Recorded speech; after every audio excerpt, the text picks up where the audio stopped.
ఇక్కడుండే తమ్ముళ్ళు కూడా వెనక్కి రావాలమ్మా.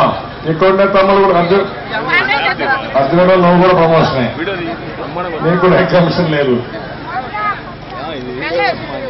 లేకపోతే మీ అందరూ కూడా చీరలు కట్టాల్సి వస్తుంది.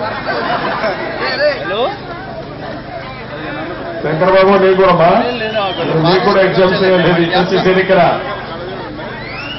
ఎన్నికరమ్మంటే రాకపోతే ఎట్లా? నేను తమ్ముల్లో ఫోటోగ్రాఫర్స్ తొలిచేయడానికి ఏమమ్మా ఈరోజు నేను కపిలేశ్వరపురానికి వచ్చాను. మీ అభిమానం చూశాను. మా అక్కలు, మా చెల్లెళ్ళు, అన్నలు, తమ్ముళ్ళు అయితే ఊర్లో ఉన్నోళ్ళంతా రోడ్డు మీదకి వచ్చారు. ఎక్కడ చూసినా మంగళారతులు ఇచ్చారు.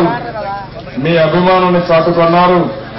మీరు చూపించిన అభిమానం నా జీవితంలో ఎప్పుడూ మర్చిపోలేను.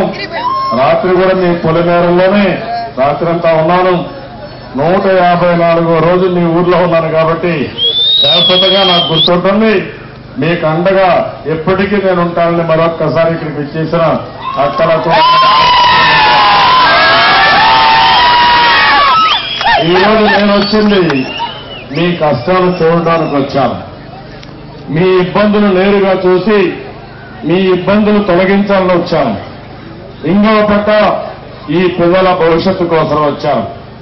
ఈ ఊరికి వచ్చిన చిన్న చిన్న పిల్లల్ని ఇప్పుడే ఒక ఆడబిడ్డ అయితే 20 రోజులు పాపం తీసుకుంటే నాకు అప్పచెప్పింది.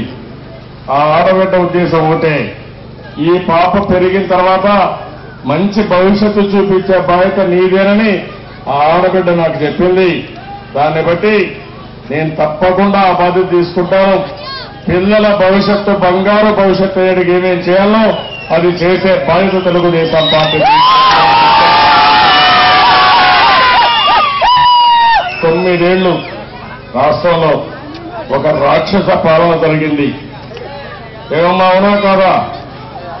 అన్ని ఇబ్బందులే, మామూలు ఇబ్బందులు కాదు. ఈరోజు వ్యవసాయం పూర్తిగా ఎత్తిపోయింది. ధరలు బాగా పెరిగిపోయినాయి. నిత్య ఏమమ్మా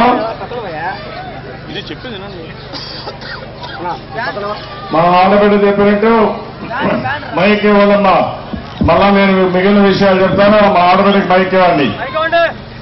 మాకు ఇంట్లో గ్యాస్ లేదు,